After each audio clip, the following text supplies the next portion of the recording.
तो आज की चुनावी नतीजों में जिस तरह से गुजरात में भाजपा को बम्पर जीत मिली है और लगातार जो रिकॉर्ड है वो भाजपा ने अपना मेंटेन किया है गुजरात में भी, उसका श्रेय दिया है केंद्र सरकार को, नीतियों को, और किस तरह से भाजपा की सरकार जिस भी प्रदेश में है यहां जनता के विकास के लिए, उनके उत्थान के लिए कार्य किए जाते हैं। इसका जिक्र जेपी नड्डा कर रहे हैं। इस वक्त दिल्ली में भाजपा मुख्यालय पर खुद प्रधानमंत्री नरेंद्र मोदी पहुंचे हुए हैं और वहां की तस्वीरें आपको दिखाई। और चलिए अब शुरुआत करेंगे सत्याग्रह की।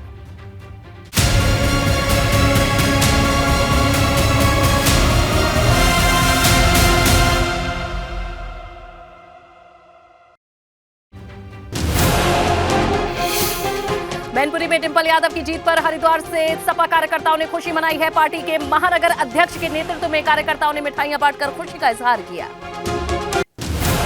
मैनपुरी उपचुनाव में डिंपल यादव को मिले अपार जन समर्थन के बाद सपा और प्रसपा का हुआ विलय। अखिलेश यादव और शिवपाल यादव ने सैफई में संयुक्त रूप से प्रेस कॉन्फ्रेंस कर इसकी घोषणा की। शिवपाल यादव ने प्रसपा के सपा में विलय को लेकर कहा है कि जनता की मांग थी कि हम दोनों एक हो जाएं, इसीलिए एक हो गए। 2024 में भी एक होकर चुनाव लड़ेंगे।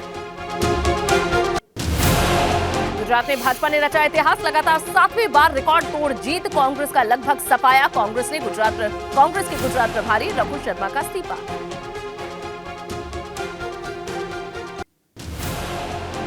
गुजरात के मुख्यमंत्री भूपेंद्र पटेल ने विधानसभा चुनाव में रिकॉर्ड तोड़। आजम खां के गढ़ में भाजपा का परचम, जहां रामपुर सदर सीट पर भाजपा ने जीती है ये बाजी और साथ ही हार गए हैं रामपुर में आसिम राजा।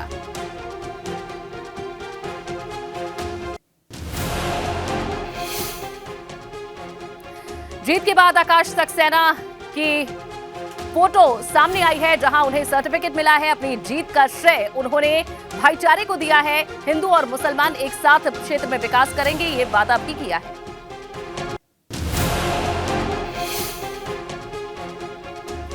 खतौली विधानसभा उपचुनाव में आरएलडी को मिली है जीत। मदन भैया ने भाजपा प्रत्याशी राजकुमारी सैनी को हरा दिया है। आरएलडी प्रत्याशी मदन भैया करीब 22,165 वोटों से जीते।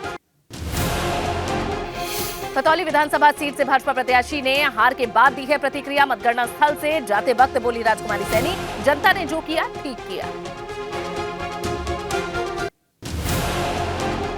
विजयी आरएलडी प्रत्याशी मदन भैया ने खतौली की जनता और गठबंधन किसानों का धन्यवाद किया है। कहा है ये भाईचारे की जीत है। डिंपल यादव की जीत और सपा प्रसपा के विलय होने पर सैफई के युवाओं में खुशी का माहौल है। दिन में ही आतिशबाजी कर मनाया जश्न। सैफई बाजार में खूब फोड़े पटाखे।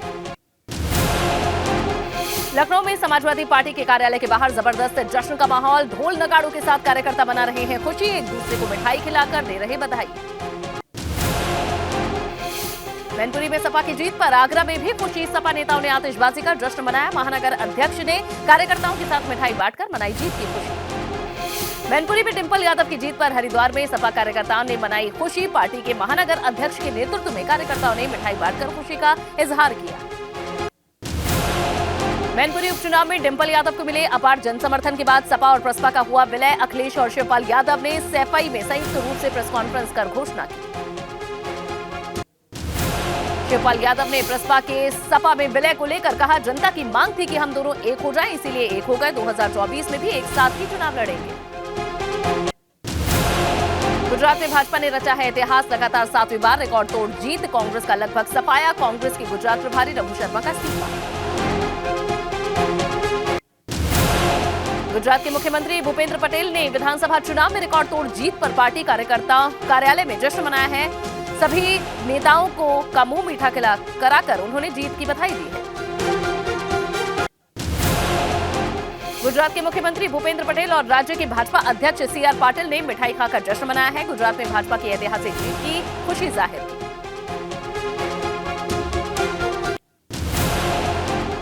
गुजरात में भाजपा की जीत पर जश्न में डूबी महिला कार्यकर्ता। गांधीनगर में भाजपा की महिला कार्यकर्ताओं ने मनाया जश्न। ढोल नगाड़ों की धुन पर जमकर नाचे कार्यकर्ता।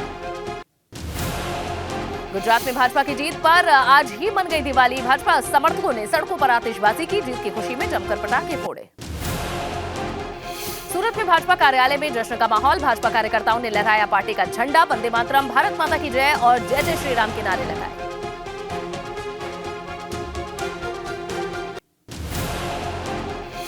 गुजरात विधानसभा चुनाव में भाजपा की जीत पर कार्यकर्ताओं और समर्थकों में खुशी की लहर। एक कार्यकर्ता ने शंख बजाकर किया खुशी का इजहार। सूरत में पार्टी कार्यालय में जीत की खुशी में नाच गा रहे भाजपा कार्यकर्ता। पीएम का मुखौटा लगाकर डांस कर रहे कार्यकर्ता विक्ट्री साइन भी दिखा रहे। गुजरात के सूरत में भी जीत की खुशी के जश्न में डूबे भाजपा समर्थक। ढोल नगाड़े बजाकर जमकर किया डांस। खुशी से फूले नहीं समा रहे समर्थक।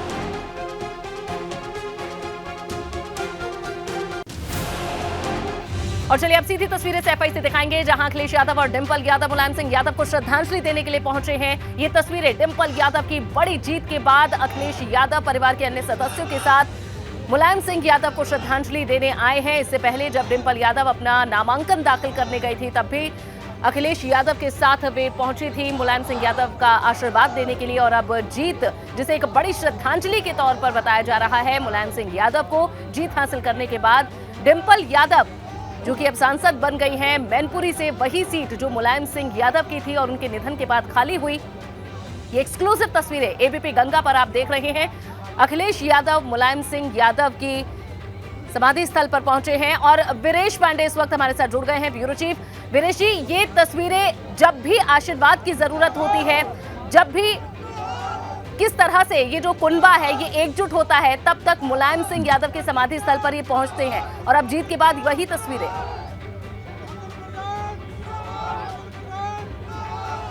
देखिए अनु, यहाँ सब कुछ दिया हुआ मुलायम सिंह यादव का है। ये राजनीति, ये पार्टी, ये स्टेटस, ये क्रेज, ये समर्थक, ये लोग, ये चाहने वाले, ये जानने वाले, ये पहचान, ये मान, ये सम्मान, ये सब कुछ मुलायम सिंह यादव की है। और मुलायम सिंह यादव की वजह से ही आज मैनपुरी में रिकॉर्ड जीत हुई है। श्रद्धा सुमन अर्पित करने के लिए मैनपुरी की प्रत्याशी और विजेता डिंपल यादव कैंडल लगा रही हैं। शिवपाल यादव मुख्य रणनीतिकार के तौर पर इस पूरे चुनाव में देखे गए, वो भी कैंडल लगा रहे हैं। और साथ ही आज कुनबा एक हुआ है, उसके लिए भी, जिस आत्मा की शांति के लिए मुलायम सिंह की ये चाहत रही, अखिलेश यादव बढ़ते हुए कैंडल लगा रहे हैं, अपने पिता को नमन कर रहे हैं। भावुक क्षण है इस परिवार के लिए, क्योंकि आज मुलायम सिंह यादव नहीं रहे। मुलायम सिंह यादव के नहीं रहने के बाद ये पहला चुनाव है, निर्णायक चुनाव है, महत्वपूर्ण चुनाव है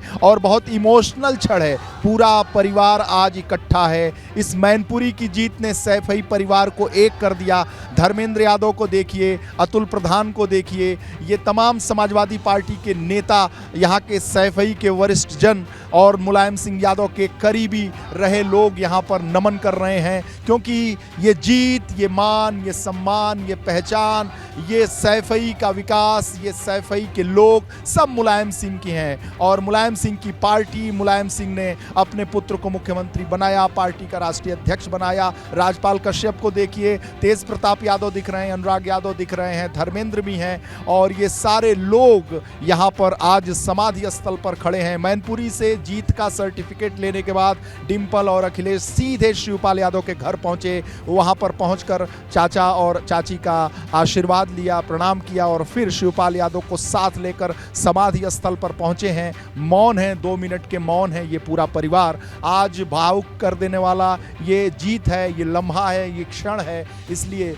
बेहद खुशी के इस माहौल में भी समाजवादी पार्टी के मुखिया अखिलेश यादव नमन कर रहे हैं मुलायम सिंह यादव को, और आज जीत को समर्पित करते हुए डिंपल यादव, ये जीत मुलायम सिंह यादव के लिए है, ये जीत उनकी है। ऐसा भाव, ऐसा समर्पण का जो रूप है वो यहाँ देखने को मिला है। और यही वजह है कि अब परिवार नमन करने के बाद यहाँ से निकल रहा है और सब लोग एक दूसरे से शायद अखिलेश यादव फिर यहाँ बात करें, कोशिश जारी है। बिल्कुल, ये तस्वीरें हम देख पा रहे हैं। श्रद्धांजलि देने के बाद अब परिवार आगे की तरफ बढ़ रहा है और वीरेश जी यहाँ प्रयास कर रहे हैं परिवार के लोगों से बात करने का। और डिंपल यादव के हाथ में वो सर्टिफिकेट है जो चुनाव जीतने के बाद उन्हें रिटर्निंग ऑफिसर ने दिया है और अब अखिलेश यादव फिर से मीडिया से मुखातिब होंगे।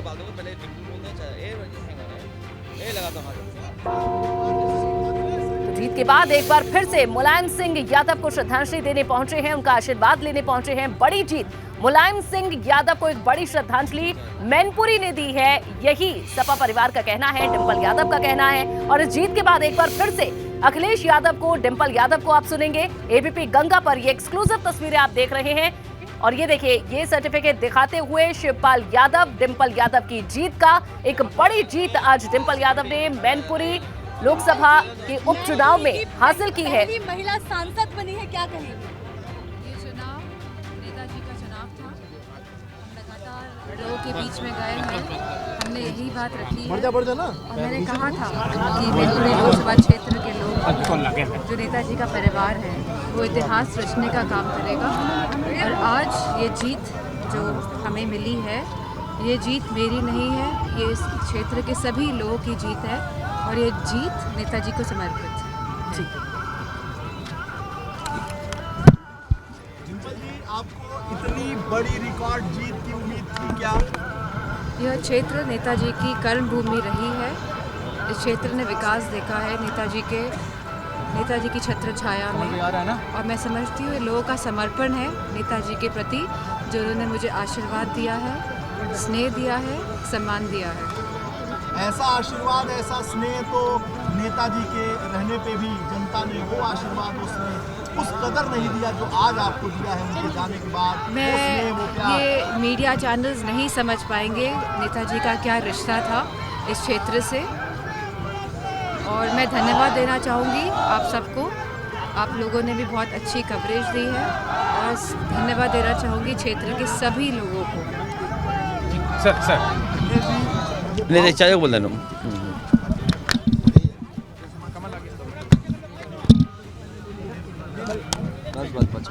शिवपाल यादव को आप अब सुनेंगे। 7 आ चुके हैं, अब पार्टी में क्या भूमिका रहने वाली है? देखिए, वैसे तो हम लोग पहले ही से तय कर चुके हैं कि नेताजी के आदर्शों पर चलना है, नेताजी के विचारों पर चल करके, और आज से फिर से नए युग की शुरुआत हो गई है। और जो नेताजी के जो इस क्षेत्र में, पूरे मैनपुरी में जो नेताजी का लोग चाहते थे, तो उसने की वजह से पूरे लोकसभा की जनता ने और समाजवादी पार्टी के जितने भी कार्यकर्ता हैं, आपने सबने देखा होगा, यहाँ पर सरकार चुनाव लड़ रही थी और सरकार के सारे पर जो जिला प्रशासन पूरी तरह से हमारे कार्यकर्ताओं पर मुकदमे लिखे जा रहे थे, गिरफ्तारियां हो रही थीं, छापे मारे जा रहे थे, तो यहाँ की जनता ने उस चुनौती को स्वीकार करके लंबी जीत करा दी है। इसके लिए मैं मैनपुरी की जनता को और सभी समाजवादी पार्टी के कार्यकर्ताओं को धन्यवाद देते हैं, उनकी वजह से इतनी बड़ी जीत हुई है। आज मुलायम सिंह यादव के बाद नहीं होने के बाद ये चुनाव हो रहा है और जीत भी रिकॉर्ड हुई है यहाँ पर, और विपक्ष ने घेरने के लिए भी रिकॉर्ड कोशिश की। इस जीत को किस रूप में देख रहे हैं और विपक्ष की भूमिका को किस रूप में देख रहे हैं? ये मैनपुरी के मतदाताओं की नेताजी को सच्ची श्रद्धांजलि है। ये जीत मैनपुरी के मतदाताओं ने सच्ची श्रद्धांजलि नेताजी को दी है, और साथ ही साथ नकारात्मक राजनीति को पराजित मैनपुरी की जनता और मैनपुरी की लोकसभा की जनता ने किया है।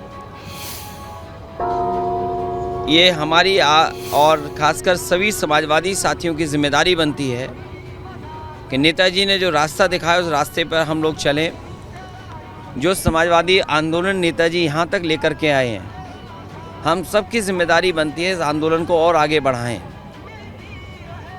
इस जीत ने ये संदेश दिया है एक परिवर्तन का भी, और वहीं समाजवादी पार्टी के कार्यकर्ता नेताओं को ऊर्जा भी मिली है।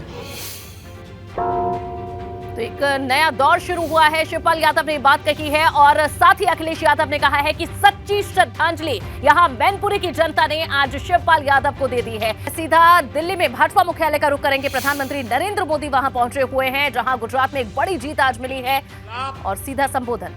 जन आक्रोश लगातार बढ़ रहा है और मैं इस बात को स्वस्थ लोकतंत्र के लिए एक शुभ संकेत के रूप में देखता हूं। और साथियों, इस बार वाकई गुजरात ने तो कमाल ही कर दिया है।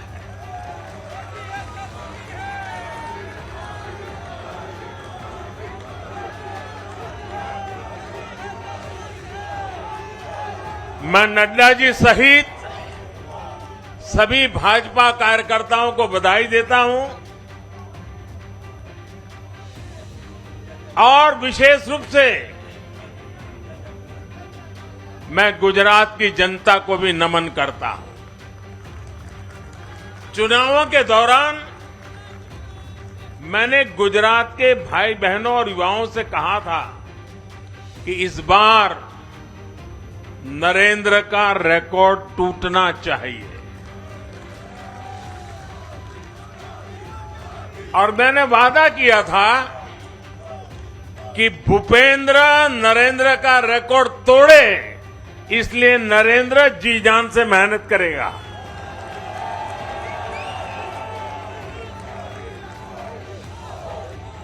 और गुजरात की जनता ने तो रिकॉर्ड तोड़ने में भी रिकॉर्ड कर दिया। उसने गुजरात की स्थापना से लेकर के अब तक सारे रिकॉर्ड तोड़ दिए। गुजरात के इतिहास का सबसे प्रचंड जनादेश भाजपा को देकर गुजरात के लोगों ने नया इतिहास बना दिया है। 2.5 दशक से निरंतर सरकार में रहने के बावजूद इस प्रकार का प्यार अभूतपूर्व है, अद्भुत है। लोगों ने जाति, वर्ग, समुदाय और हर तरह के विभाजन से ऊपर उठकर भाजपा को वोट दिया है। भारतीय जनता पार्टी गुजरात के हर घर का हिस्सा है, गुजरात के हर परिवार का हिस्सा है। साथियों, इस चुनाव में गुजरात में 1 करोड़ से भी ज्यादा ऐसे वोटर्स थे जिन्होंने मतदान किया, लेकिन ये वो मतदाता थे जिन्होंने कभी भी कांग्रेस के कुशासन को, उसकी बुराइयों को देखा नहीं था। तो गुजरात की जनता का धन्यवाद किया है और साथ ही कहा है कि जीत का रिकॉर्ड बनाने में भी रिकॉर्ड बना दिया है गुजरात की जनता ने। उत्तर प्रदेश की high profile Lok Sabha seat Mainpuri पर सपा प्रत्याशी डिंपल यादव ने बड़ी जीत दर्ज की है।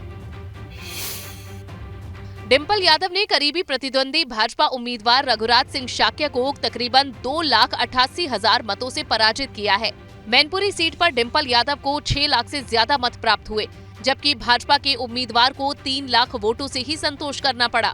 यह जीत जो आज समाजवादी पार्टी ने दर्ज कराई है, यह जीत नेताजी की जीत है। मैनपुरी में वोटों की गिनती शुरू होने के बाद से ही डिंपल यादव ने बढ़त बनाए रखी। हर राउंड की काउंटिंग के साथ ही डिंपल यादव की बढ़त का अंतर बढ़ता चला गया, जिसे पाटना रघुराज के लिए नामुमकिन हो गया। ये जीत नकारात्मक राजनीति करने वालों के खिलाफ मतदाताओं ने मतदान किया है। डिंपल की इस लीड में शिवपाल सिंह यादव की जसवंत नगर का बड़ा हाथ है, जहां से डिंपल यादव को 1 लाख से ज्यादा की बढ़त मिली, तो अखिलेश यादव की करहल विधानसभा सीट पर डिंपल को 75,000 से ज्यादा वोटों की लीड दर्ज है। मुलायम सिंह यादव के निधन के बाद से खाली हुई इस सीट पर सपा की साख दांव पर थी। तो मुलायम सिंह यादव की विरासत को उनकी बहू डिंपल यादव ने बचा लिया है। डिंपल यादव ने भाजपा के रघुराज शाक्य को बड़े अंतर से हरा दिया है, जिसके बाद सपा खेमे में जश्न का माहौल है। ये जश्न मैनपुरी में महाफतेह का है। जीत का ये लाल रंग तब और चटकीला हो गया जब सपा ने बड़े अंतर से मैनपुरी के चुनावी मैदान में फतेह हासिल की। मैनपुरी का चुनाव समाजवादी पार्टी के लिए साख की लड़ाई थी, लिहाजा पूरी पार्टी के लिए ये साख की लड़ाई थी। ढोल नगाड़े के साथ सपा कार्यकर्ताओं का जोश हाई है, क्योंकि मैनपुरी की लड़ाई कोई साधारण लड़ाई नहीं थी, बल्कि नेताजी की विरासत को बचाने की लड़ाई थी। बड़े अंतर से मुलायम सिंह यादव की बहू डिंपल यादव ने बीजेपी के रघुराज शाक्य को चुनावी मैदान में मात दे दी और अपने गढ़ को बचा लिया। ये जीत मैनपुरी के मतदाताओं की जीत है। नेताजी को सच्ची श्रद्धांजलि देने का भी काम मतदाताओं ने किया है।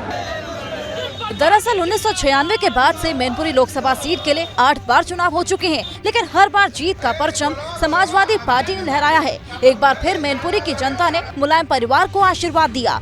जाहिर तौर पर बीजेपी सपा के चक्रव्यूह को तोड़ने में नाकाम रही और रघुराज शाक्य को हार का मुंह देखना पड़ा।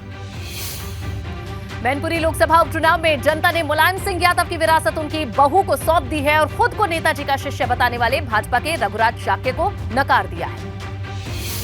गुरुवार की सुबह मैनपुरी में वोटों की गिनती के लिए जैसे ही ईवीएम खुलने शुरू हुए, डिंपल यादव ने हर इलाके में बढ़त बनानी शुरू कर दी।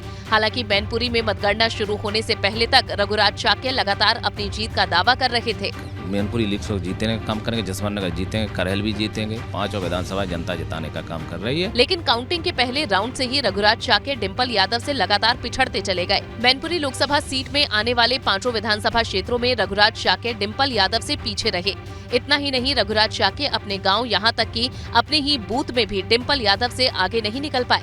वहीं मैनपुरी में मिली हार के बाद उत्तर प्रदेश भाजपा के अध्यक्ष भूपेंद्र चौधरी ने कहा कि मुलायम सिंह यादव के निधन के बाद सहानुभूति वोटों की वजह से डिंपल ने बड़ी जीत हासिल की है, लेकिन भाजपा अब मैनपुरी में मिली हार की समीक्षा करेगी। निश्चित रूप से मैनपुरी और खतौली में परिणाम हमारे अपेक्षा के अनुसार नहीं आए हैं और हम सब लोग मिलकर पार्टी के अपनी पूरी तैयारी के साथ अपनी समीक्षा करेंगे। स्थानीय स्तर पर जो कमी रह गई है। मैनपुरी में डिंपल यादव की जीत के साथ ही दिवंगत मुलायम सिंह यादव की वो इच्छा भी पूरी हो गई जो उनके जीते जी कभी पूरी नहीं हो पाई थी। मुलायम सिंह यादव के निधन से खाली हुई मैनपुरी लोकसभा सीट पर बहू डिंपल यादव की जीत सुनिश्चित होने के साथ ही चाचा शिवपाल यादव और भतीजे अखिलेश यादव के बीच 6 साल पहले बनी सियासी दूरी पूरी तरह खत्म हो गई है। सभी नेताओं का मैं बहुत बहुत धन्यवाद और आभार प्रकट करूंगा। मैनपुरी में मतगणना के दौरान ही शिवपाल यादव और अखिलेश एक साथ बैठे, जिसके बाद एबीपी गंगा के कैमरे के सामने शिवपाल यादव ने अपनी पार्टी प्रसपा का समाजवादी पार्टी में औपचारिक विलय कर दिया और अखिलेश यादव ने चाचा को सपा का झंडा सौंपकर इस विलय पर औपचारिक मुहर लगा दी। मुलायम परिवार में खत्म हुए गृह कलेश के बाद शिवपाल यादव ने कहा कि अब परिवार एक हो चुका है। अखिलेश ने समाजवादी पार्टी का झंडा मुझे थमा दिया। सपा में प्रसपा का विलय होने के साथ ही शिवपाल यादव और उनके बेटे आदित्य यादव ने अपने ट्विटर बायो में बदलाव करके अपने अपने नाम के आगे सपा नेता जोड़ दिया। मुलायम सिंह यादव के निधन के बाद से ही शिवपाल और अखिलेश के बीच दूरियां कम होनी शुरू हो गई थी, लेकिन मैनपुरी लोकसभा उपचुनाव की घोषणा के साथ चाचा भतीजा और करीब आते चले गए। आजम खान का गढ़ रहे रामपुर सदर विधानसभा सीट पर पहली बार भारतीय जनता पार्टी ने जीत दर्ज कर ली है। रामपुर विधानसभा सीट पर भाजपा के आकाश सक्सेना ने आजम खान के करीबी आसिम राजा को हरा दिया, जिसके बाद आकाश सक्सेना ने रामपुर विधानसभा क्षेत्र की जनता का आभार जताया। मुस्लिम भाइयों ने योगी सरकार में विश्वास जताकर जो भारतीय जनता पार्टी को जो चुना है, उसके लिए मैं रामपुर जनता को सलाम करता हूँ। आकाश सक्सेना ने 2022 विधानसभा चुनाव में भी रामपुर सदर सीट से किस्मत आजमाई थी, लेकिन तब आजम खान से आकाश सक्सेना को करारी हार का सामना करना पड़ा। आजम खान की सदस्यता रद्द होने के बाद आकाश सक्सेना दोबारा मैदान में उतरे। बेटे की जीत के ऐलान के बाद आकाश सक्सेना के पिता ने बेटे की जीत के लिए हिंदू मुस्लिम दोनों वोटरों का धन्यवाद दिया। वो जो दरार खोद दी थी आजम ने, जो नहर बना दी थी हिंदू मुसलमान के बीच में, वो पाट दिया आज। शुरुआती दौर में भाजपा प्रत्याशी आकाश सक्सेना सपा के आसिम राजा से लगातार पीछे चल रहे थे, लेकिन आखिरकार रामपुर सदर सीट पर आकाश सक्सेना ने जीत दर्ज कर ली। आकाश सक्सेना को कुल 80,964 वोट मिले, जबकि सपा प्रत्याशी आसिम राजा सिर्फ 47,262 वोट ही हासिल कर पाए। रामपुर सीट पर जीत का परचम लहराकर भाजपा ने इतिहास रच दिया है, जिसके बाद भाजपा कार्यकर्ताओं का जोश हाई है। आजम के गढ़ में भाजपा ने जीत का इतिहास रचा है। साइकिल पंचर हो गई और बीजेपी का कमल खिल गया, जिसके बाद पार्टी कार्यकर्ताओं में जबरदस्त जोश है। भाजपा कार्यकर्ता इस जीत को ऐतिहासिक बता रहे हैं। ऐसा पहली बार है जब बीजेपी ने रामपुर शहर सीट पर जीत हासिल की है। आकाश सक्सेना लगभग 33,702 वोटों के अंतर से जीते हैं। जीत के सर्टिफिकेट के साथ ही जब आकाश कार्यकर्ताओं के बीच पहुंचे तो कार्यकर्ताओं का जोश और हाई हो गया। की आज़ादी के बाद इस कॉन्स्टिट्यूंसी से भारतीय जनता पार्टी ने पहली बार जीती है। सबसे बड़ी मेरे लिए खुशी की ये बात। दरअसल रामपुर की जीत भाजपा के लिए बहुत मायने रखती है। यहाँ बीजेपी कभी जीती ही नहीं। समाजवादी पार्टी के आजम खां और उनका परिवार 2002 से लगातार इस सीट पर विजय पताका लहराता आ रहा है। यही वजह है कि रामपुर को आजम खां का गढ़ कहा जाता है। आजम खां की विधायकी जाने के बाद उन्होंने अपने बेहद करीबी आसिम राजा को मैदान में उतारा था ताकि किला बचा रहे, लेकिन आसिम राजा आजम का किला नहीं बचा पाए। आजम खान ने आसिम राजा को पहले रामपुर लोकसभा उपचुनाव और फिर विधानसभा उपचुनाव में मौका दिया, लेकिन लोकसभा के बाद आसिम राजा विधानसभा उपचुनाव भी हार गए। सुबह 8 बजे जब रामपुर विधानसभा उपचुनाव की मतगणना की शुरुआत हुई तो समाजवादी पार्टी के प्रत्याशी आसिम राजा ने आकाश सक्सेना पर बढ़त बनानी शुरू कर दी। रामपुर सदर सीट पर 33 राउंड में वोटों की गिनती पूरी हुई, जिसमें 20 राउंड तक आजम खां के करीबी आसिम राजा ही आगे चलते रहे, लेकिन 21वें राउंड की गिनती के बाद आसिम राजा भाजपा के आकाश सक्सेना से पिछड़ गए, जिसके बाद आसिम राजा ने पुलिस और जिला प्रशासन को अपनी हार का जिम्मेदार बता दिया। रामपुर का इलेक्शन पुलिस ने कैप्चर कर लिया है। ये जीत रामपुर की पुलिस को मुबारक हो। आसिम राजा के आरोपों को अखिलेश यादव का भी साथ मिल गया। रामपुर के रिजल्ट के बाद अखिलेश यादव ने पार्टी के 2 विधायकों मनोज पांडे और अतुल प्रधान को आजम खां से मिलने के लिए रामपुर रवाना कर दिया और आरोप लगाया कि रामपुर में प्रशासन ने लोगों को वोट डालने से रोका। वहाँ पर प्रशासन अगर जबरदस्ती नहीं करता तो अभी तक की सबसे बड़ी जीत रामपुर की होती। रामपुर विधानसभा सीट पर पिछले 45 सालों से समाजवादी पार्टी का ही कब्जा था और इस सीट से आजम खां 10 बार जीत दर्ज कर चुके थे, लेकिन अब रामपुर सीट आजम खां के हाथ से फिसल चुकी है। वहीं मुजफ्फरनगर के खतौली में रालोद की रणनीति तो पास हो गई, लेकिन भाजपा का प्लान चारों खाने चित हो गया। मुजफ्फरनगर की खतौली विधानसभा उपचुनाव में गठबंधन के प्रत्याशी मदन भैया ने शानदार जीत दर्ज की है। रालोद प्रत्याशी मदन भैया ने बीजेपी के प्रत्याशी राजकुमारी सैनी को हराकर शानदार जीत हासिल की है। रालोद के मदन भैया 22,165 वोटों से विजयी हुए हैं। इस जीत के बाद मदन भैया ने खतौली की जनता का आभार जताया। नहीं, हमने पहले भी कहा धन्यवाद खतौली, धन्यवाद गठबंधन और धन्यवाद भाईचारा। खतौली में जीत की घोषणा के बाद पार्टी प्रमुख जयंत चौधरी ने एक छोटा ट्वीट किया, जिसमें बड़ा संदेश छिपा था। जयंत चौधरी ने अपने ट्वीट में लिखा कि अब रालोद लकी 9 की तरफ बढ़ चला है। इस बड़ी जीत का श्रेय मदन भैया ने जयंत चौधरी की रणनीति के साथ साथ अखिलेश यादव और चंद्रशेखर आजाद को भी दिया। चौधरी जयंत सिंह जी को, चौधरी अखिलेश यादव जी को और चंद्रशेखर जी को। चंद्रशेखर जी की वजह से हमारे गठबंधन को बहुत बल मिला है। जाहिर है 2024 के पहले खतौली की जीत रालोद की बड़ी रणनीतिक जीत मानी जा सकती है।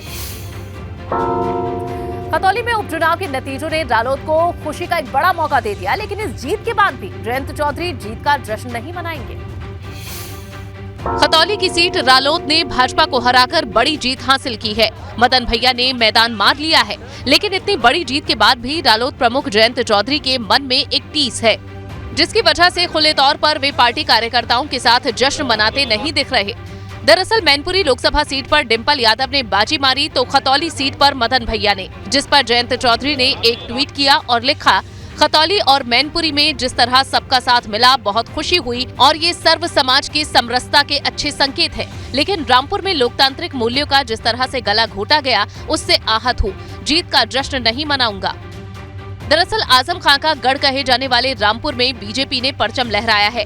बीजेपी के आकाश सक्सेना ने समाजवादी पार्टी के आसिम राजा को 33,000 से ज्यादा वोटों से हरा दिया। सपा और रालोद रामपुर में बीजेपी की जीत को धांधली का नतीजा बता रहे हैं। विपक्ष शुरुआत से ही पुलिस और प्रशासन पर आरोप लगा रहा है, लिहाजा परिणामों के बाद जयंत चौधरी ने जश्न नहीं मनाकर एक और दांव खेला है। खतौली में चुनावी मैदान में भाजपा का खेला कर दिया राजकुमारी सैनी की। सेना को रालोद की रणनीति ने हरा दिया।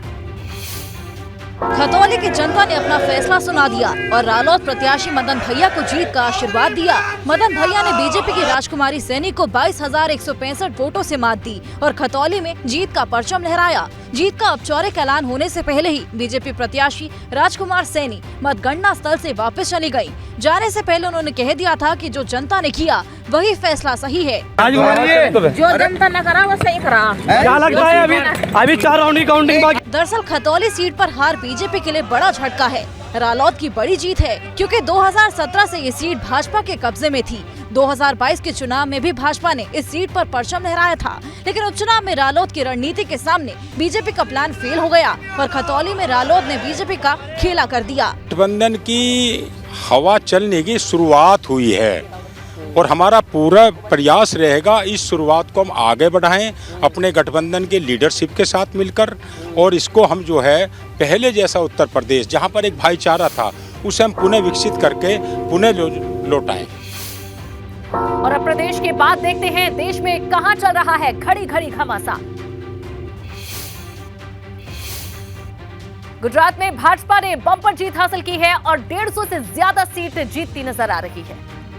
और अगर रुझान नतीजों में बदलते हैं तो भाजपा गुजरात के गठन के बाद से इतनी बम्पर जीत हासिल करने वाली पहली पार्टी बनने जा रही है। जीत के बाद गुजरात के मुख्यमंत्री भूपेंद्र पटेल और गुजरात भाजपा के अध्यक्ष CR पाटिल ने मिठाई खाकर जश्न मनाया। गुजरात की जनता ने ये मन बना लिया है कि 2 दशक से चली आ रही गुजरात की विकास यात्रा को अविरत चालू रखना है। गुजरात में विधानसभा की कुल 182 सीटें हैं। किसी भी दल को सरकार बनाने के लिए 92 सीटों की जरूरत होती है।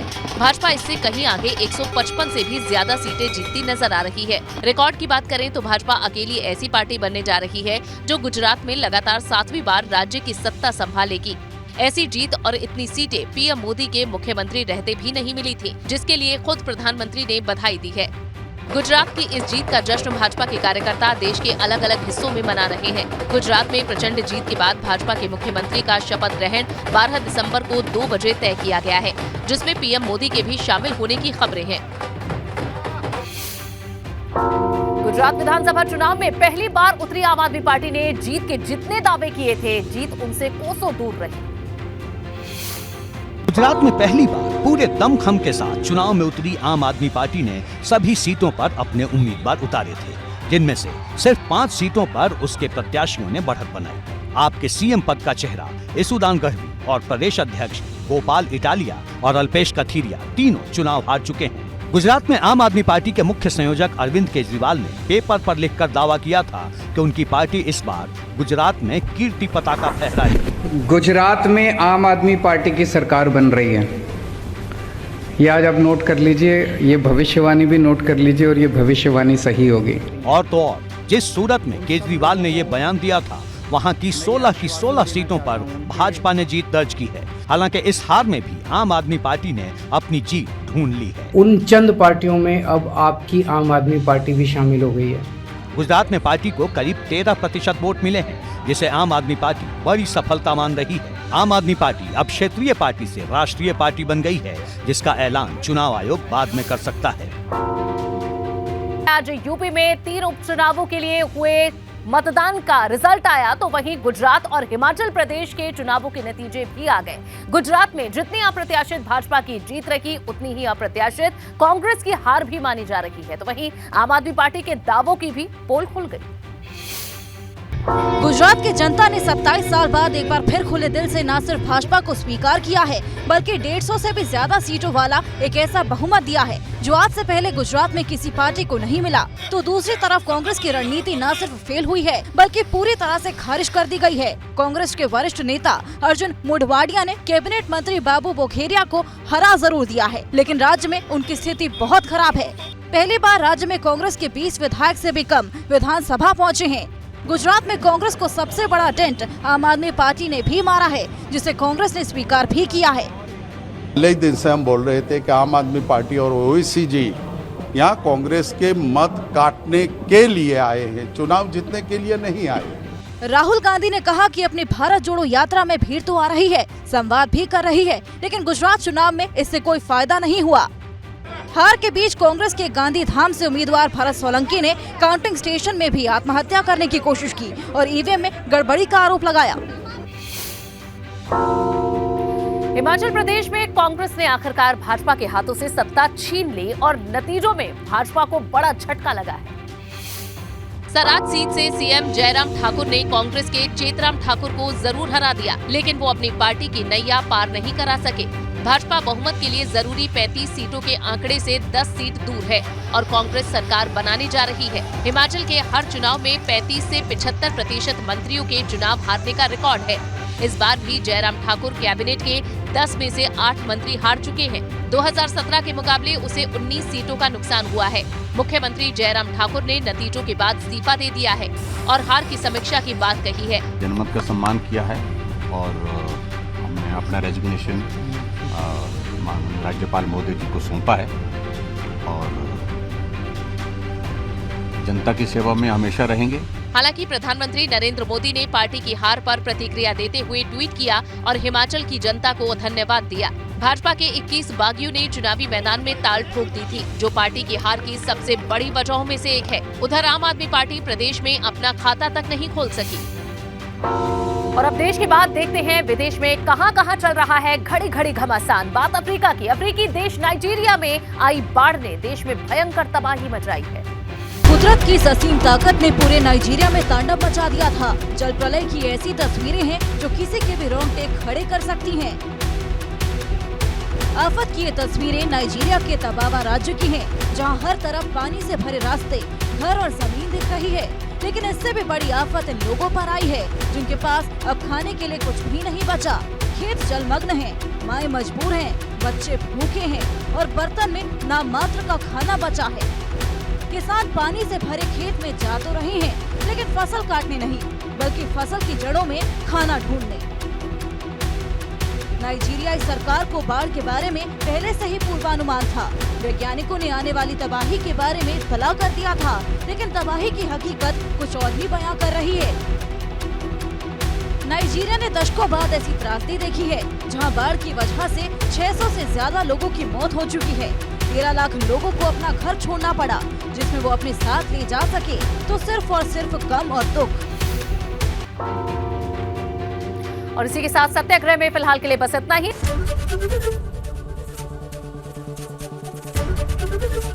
एबीपी गंगा, खबर आपकी, जुबान आपकी।